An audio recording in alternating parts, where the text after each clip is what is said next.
दोस्तों नमस्कार। आप देख रहे हैं बिहार के मुख्य समाचार। जुड़े रहिए दिन भर की ताजा और बड़ी खबरों के साथ।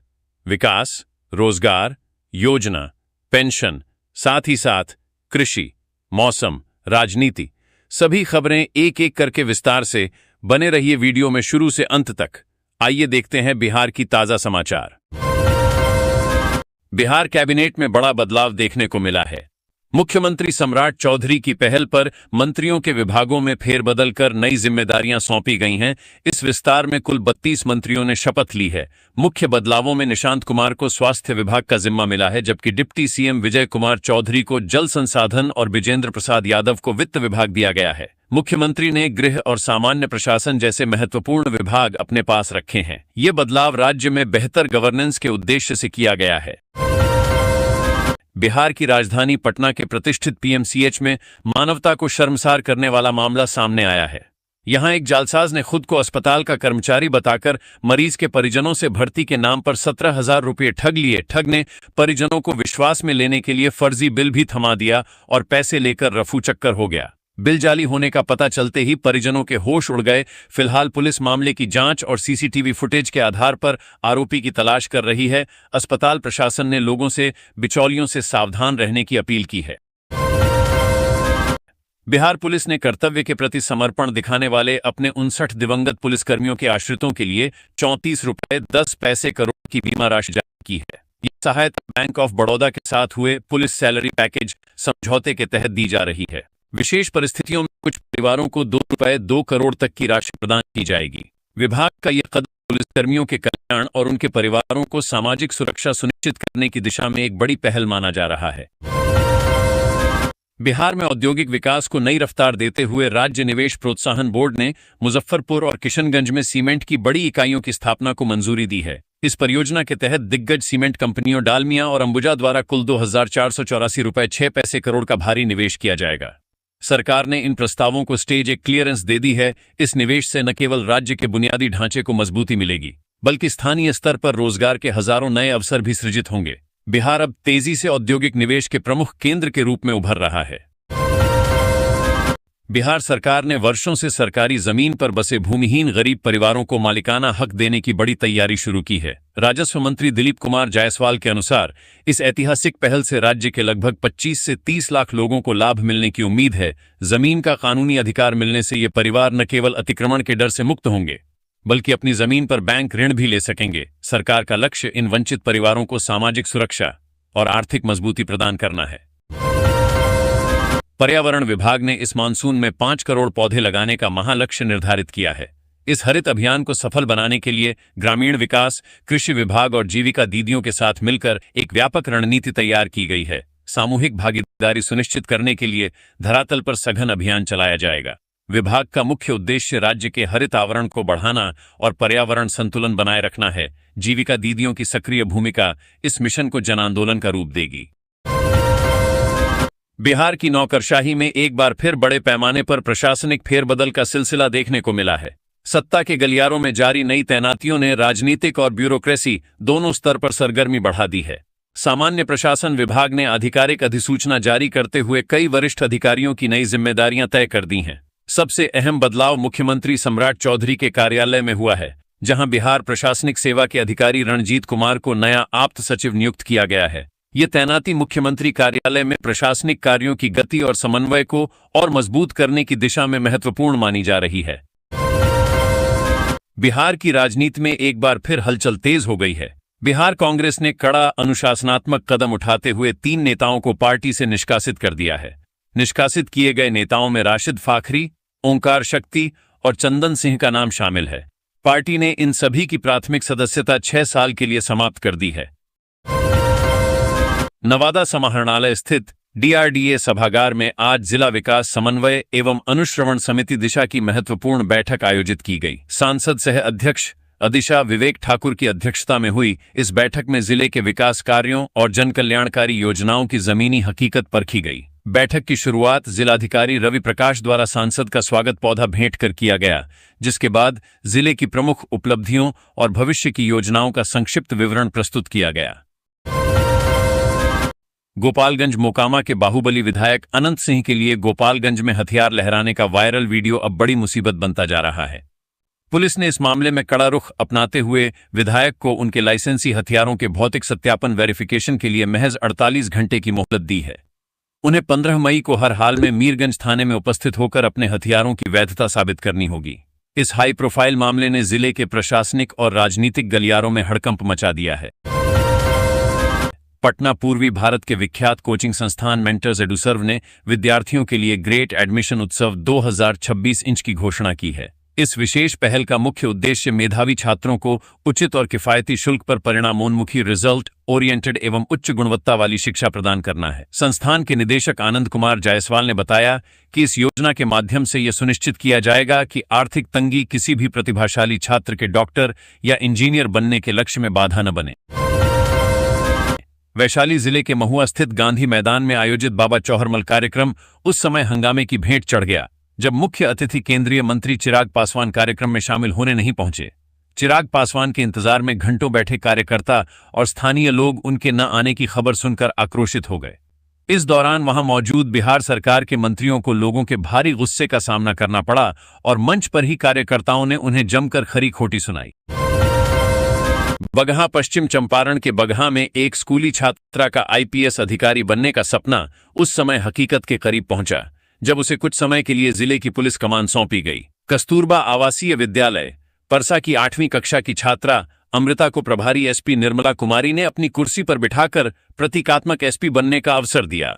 इस अनूठी पहल से न केवल अमृता उत्साहित दिखीं, बल्कि उन्होंने पुलिस की कार्यप्रणाली को भी करीब से समझा।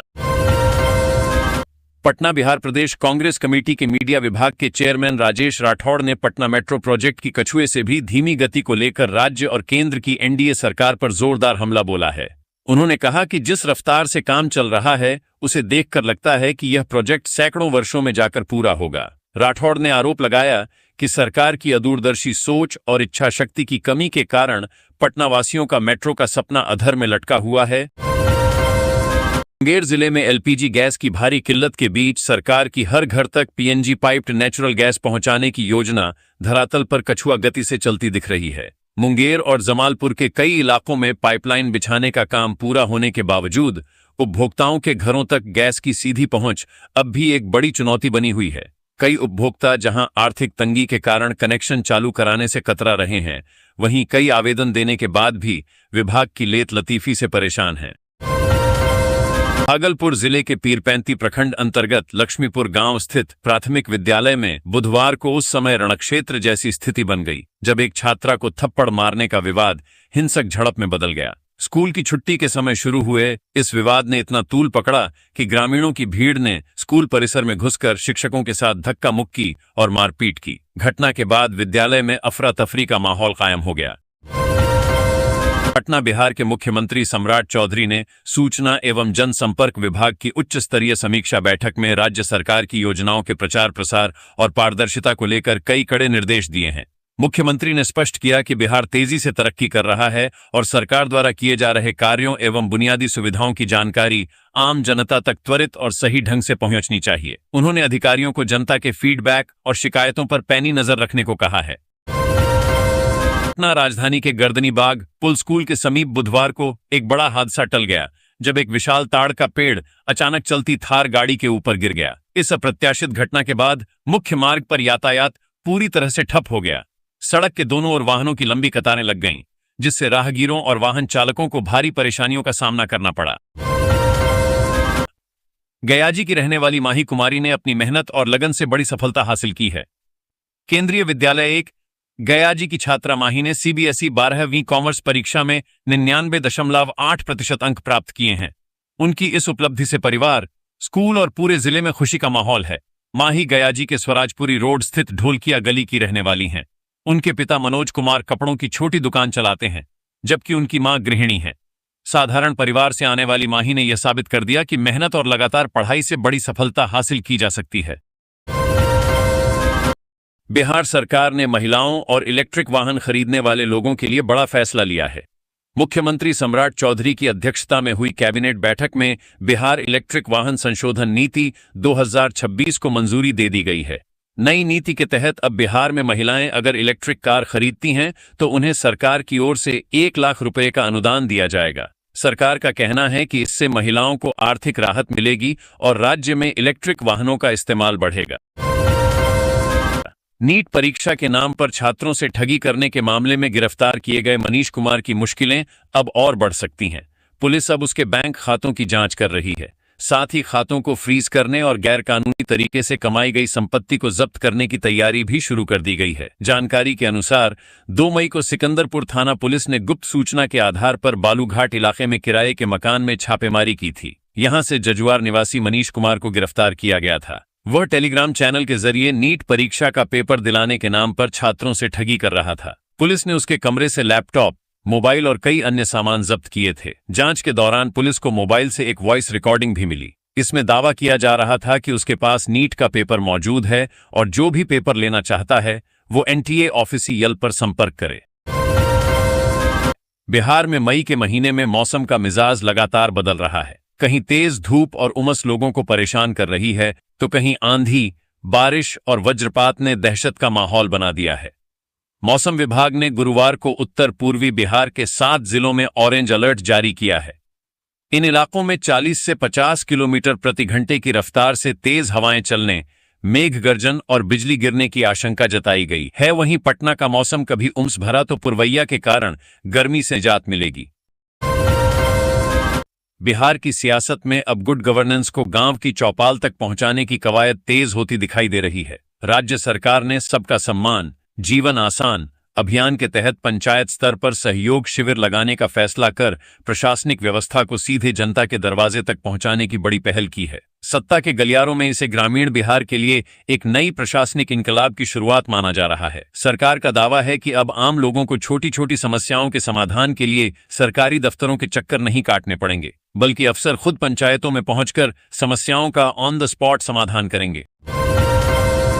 बिहार में सामाजिक सुरक्षा पेंशन को लेकर एक बार फिर प्रशासनिक सक्रियता तेज हो गई है। राज्य की समाज कल्याण विभाग मंत्री डॉ श्वेता गुप्ता ने स्पष्ट शब्दों में कहा है कि 30 मई की अंतिम तिथि से पहले सभी पेंशनधारियों को अपना जीवन प्रमाणीकरण अनिवार्य रूप से पूरा करना होगा, वरना उनकी पेंशन अस्थायी रूप से रोकी जा सकती है। यह निर्देश सामाजिक सुरक्षा निदेशालय के अंतर्गत संचालित योजनाओं की समीक्षा बैठक के दौरान दिया गया, जहां योजनाओं की प्रगति और मॉनिटरिंग सिस्टम पर गहन चर्चा हुई।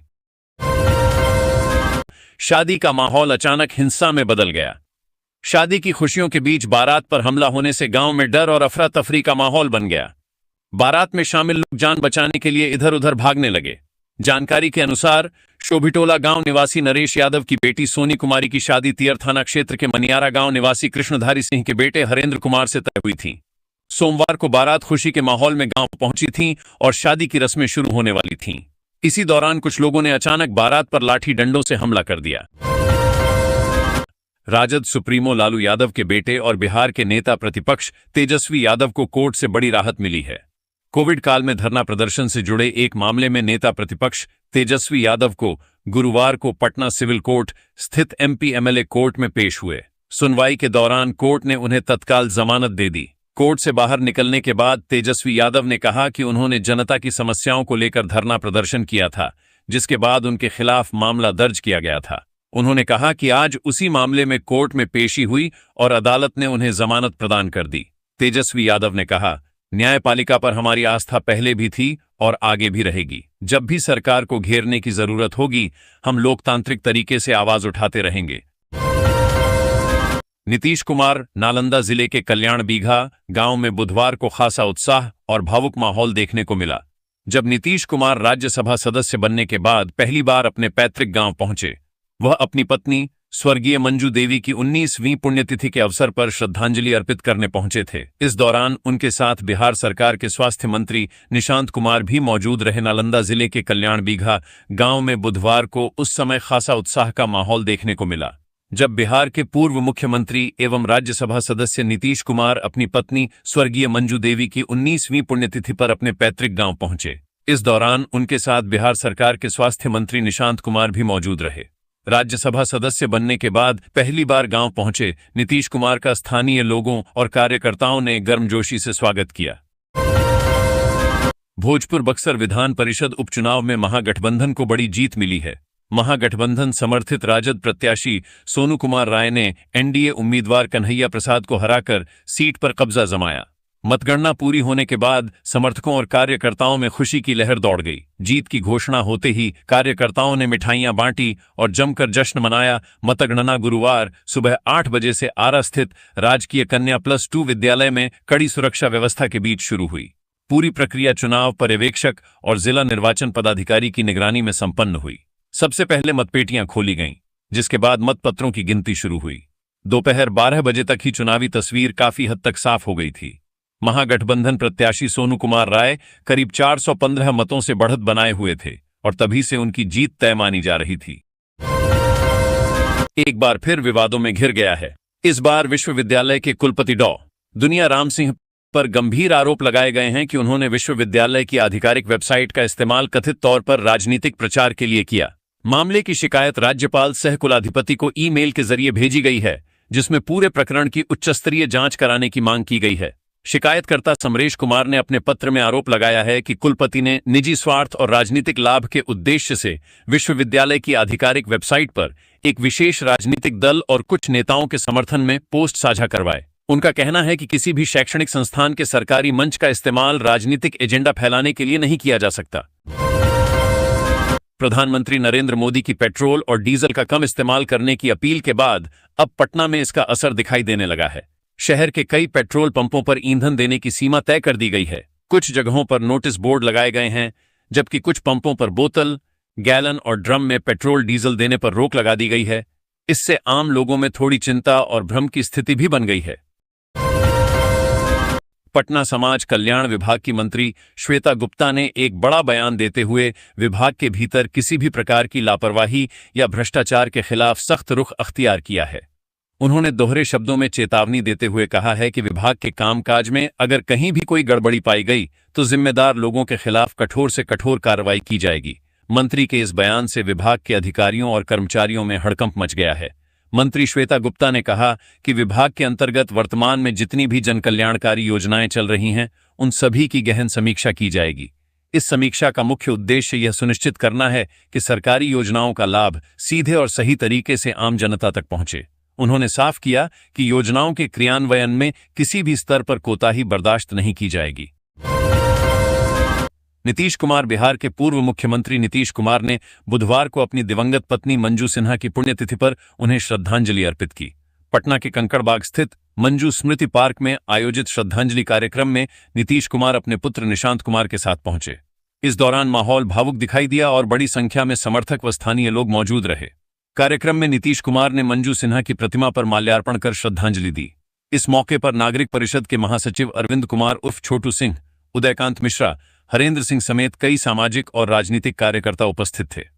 श्रद्धांजलि कार्यक्रम के बाद नीतीश कुमार और निशांत कुमार अपने पैतृक गांव कल्याण बीघा, नालंदा के लिए रवाना हो गए। वहां उन्होंने अपने माता पिता और पत्नी की स्मृति में श्रद्धांजलि अर्पित की। इस दौरान नीतीश कुमार ने तालाब में मछलियों को दाना भी खिलाया।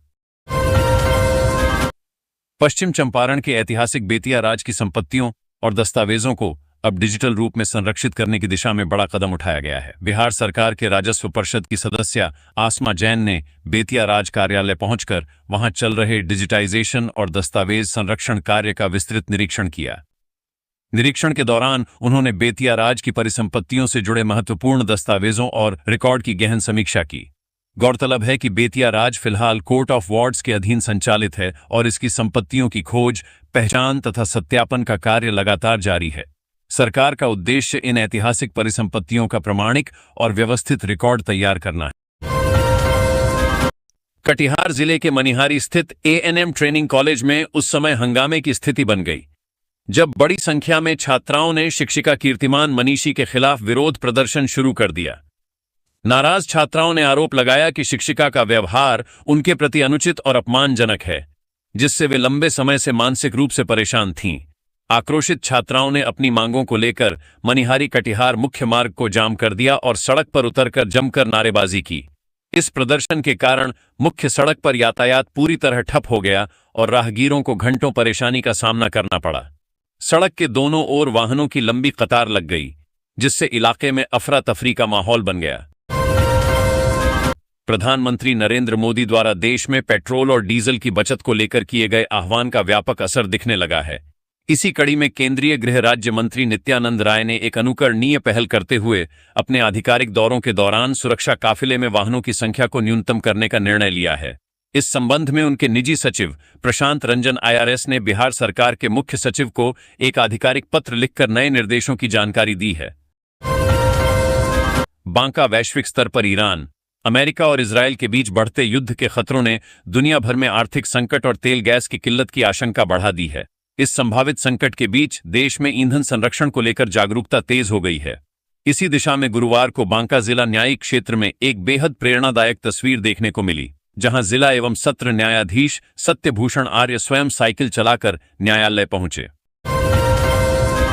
भागलपुर विक्रमशिला सेतु के क्षतिग्रस्त होने के बाद उत्पन्न हुए गंभीर आवागमन संकट को दूर करने के लिए जिला प्रशासन ने कमर कस ली है। सेतु के विकल्प के रूप में बेली ब्रिज निर्माण की प्रक्रिया अब धरातल पर उतरने लगी है। इस महत्वपूर्ण कार्य को पूरा करने के लिए बॉर्डर रोड ऑर्गेनाइजेशन बीआरओ की विशेषज्ञ टीम भागलपुर पहुंच चुकी है। जिलाधिकारी डॉ नवल किशोर चौधरी ने जानकारी देते हुए बताया कि बीआरओ के अधिकारियों का एक दल मंगलवार को ही भागलपुर पहुंच गया है। उन्होंने बताया कि कुछ अन्य वरिष्ठ अधिकारी और मुख्य तकनीकी टीम भी देर शाम तक यहां पहुंच जाएगी।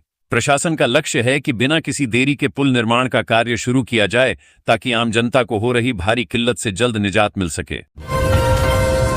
सुपौल बिहार सरकार के नवनियुक्त उप मुख्यमंत्री विजेंद्र प्रसाद यादव गुरुवार को पदभार ग्रहण करने के बाद पहली बार अपने गृह जिला सुपौल पहुंचे। निर्मली स्थित कोसी निरीक्षण भवन गेस्ट हाउस में उनके प्रथम आगमन पर एनडीए कार्यकर्ताओं, स्थानीय जनप्रतिनिधियों और आम लोगों ने गर्मजोशी के साथ उनका ऐतिहासिक और भव्य स्वागत किया। अपने चहेते नेता और सूबे के उप मुख्यमंत्री को अपने बीच पाकर पूरे इलाके के कार्यकर्ताओं में भारी उत्साह और जश्न का माहौल देखा गया। निर्मली पहुंचने के बाद उप मुख्यमंत्री ने कोसी निरीक्षण भवन में एक बेहद सराहनीय और अनुकरणीय कदम उठाया। निरीक्षण भवन के कमरों में दिन के उजाले के बावजूद जल रहे एलईडी बल्ब और चल रहे पंखों पर जैसे ही उनकी नजर पड़ी, उन्होंने तुरंत उन्हें खुद आगे बढ़कर बंद करवाया। डिप्टी सीएम के इस औचक कदम ने वहां मौजूद अधिकारियों और कर्मियों को कर्तव्यनिष्ठा और संसाधन संरक्षण का मूक लेकिन बेहद कड़ा पाठ पढ़ा दिया। मुख्यमंत्री सम्राट चौधरी के पिता और पूर्व मंत्री शकुनी चौधरी की अचानक तबीयत बिगड़ गई। सांस लेने में तकलीफ, बोलने में परेशानी और ऑक्सीजन लेवल कम होने के बाद उन्हें तुरंत पटना स्थित आईजीएम्स में भर्ती कराया गया। डॉक्टरों ने उनकी गंभीर स्थिति को देखते हुए क्रिटिकल केयर मेडिसिन विभाग के आईसीयू में रखा, जहां विशेषज्ञों की निगरानी में इलाज शुरू किया गया। डॉक्टरों के मुताबिक शकुनी चौधरी को गंभीर अस्थमा अटैक आया था। अचानक सांस लेने में परेशानी बढ़ने के कारण उन्हें तत्काल अस्पताल लाना पड़ा। इलाज शुरू होने के बाद उनकी तबीयत में धीरे धीरे सुधार देखने को मिला। शाम तक हालत स्थिर होने पर उन्हें आईसीयू से डीलक्स रूम में शिफ्ट कर दिया गया। चिकित्सकों ने बताया कि अब उनकी स्थिति सामान्य है और यदि स्वास्थ्य इसी तरह बेहतर रहा तो शुक्रवार को उन्हें डिस्चार्ज किया जा सकता। पूर्व मंत्री के अस्पताल में भर्ती होने की खबर मिलते ही बिहार की राजनीतिक गलियारों में हलचल तेज हो गई। स्वास्थ्य मंत्री निशांत कुमार भी आईजीआईएमएस पहुंचे और डॉक्टरों से मुलाकात कर स्वास्थ्य संबंधी जानकारी ली। उन्होंने इलाज को लेकर आवश्यक निर्देश भी दिए। अस्पताल परिसर में दिन भर नेताओं, समर्थकों और शुभचिंतकों का आना जाना लगा रहा। कई राजनीतिक हस्तियों ने उनके जल्द स्वस्थ होने की दुआ और शुभकामनाएं दी। देश में एक बार फिर पेट्रोल और डीजल की कीमतों में बढ़ोतरी ने आम आदमी की जेब पर भारी बोझ डाल दिया है। तेल कंपनियों ने पेट्रोल और डीजल के दामों में 3 रुपए प्रति लीटर का इजाफा कर दिया है। राजधानी पटना में अब पेट्रोल 105.47 रुपए की जगह 108.47 रुपए प्रति लीटर बिक रहा है, जबकि डीजल 91.49 रुपए से बढ़कर 93.49 रुपए प्रति लीटर पहुंच गया है। वहीं दिल्ली में पेट्रोल की कीमत 94.77 रुपए से बढ़कर 97.77 रुपए प्रति लीटर हो गई है और डीजल 87.67 रुपए से बढ़कर 90.67 रुपए प्रति लीटर बिक रहा है। तेल की कीमतों में इस इजाफे की सबसे बड़ी वजह अंतर्राष्ट्रीय बाजार में कच्चे तेल यानी क्रूड ऑयल के दामों में आई तेजी बताई जा रही है। ईरान और अमेरिका के बीच बढ़ते तनाव और जंग जैसे हालात के कारण ग्लोबल मार्केट में क्रूड ऑयल की कीमतों में भारी उछाल आया है। कुछ समय पहले तक $70 प्रति बैरल बिकने वाला कच्चा तेल अब $100 प्रति बैरल के पार पहुंच चुका है। रूस के राष्ट्रपति व्लादिमीर पुतिन ने गुरुवार को उत्तर प्रदेश में आए तूफान से हुई भारी जानमाल की हानि पर शोक व्यक्त किया। बुधवार को आए भीषण तूफान और भारी बारिश ने उत्तर प्रदेश के कई जिलों में तबाही मचाई, जिससे पेड़ उखड़ गए और घर क्षतिग्रस्त हो गए। इसमें करीब 113 लोगों की मौत हुई है। क्रेमलिन ने कहा कि पुतिन ने राष्ट्रपति द्रौपदी मुर्मू और प्रधानमंत्री नरेंद्र मोदी को भेजे संदेश में प्राकृतिक आपदा में मारे गए लोगों के परिवारों के प्रति संवेदना व्यक्त की और घायलों और प्रभावित लोगों के शीघ्र स्वस्थ होने की कामना की। बता दें कि उत्तर प्रदेश में खराब मौसम, आंधी तूफान और आकाशीय बिजली ने भारी तबाही मचाई है। प्रदेश में पिछले 24 घंटे में आंधी तूफान व आकाशीय बिजली गिरने से 113 लोगों की मौत हुई है, जबकि 72 लोग घायल हुए हैं। इसके अलावा 170 पशुहानि और 227 मकान क्षतिग्रस्त हुए हैं। सोने की कीमत में आज मामूली गिरावट आई है, जबकि चांदी की कीमत में तेजी आई है। MCX पर शुरुआती कारोबार में सोना 250 रुपए की मामूली गिरावट के साथ ट्रेड कर रहा था। चांदी में 2,800 रुपए से ज्यादा तेजी आई।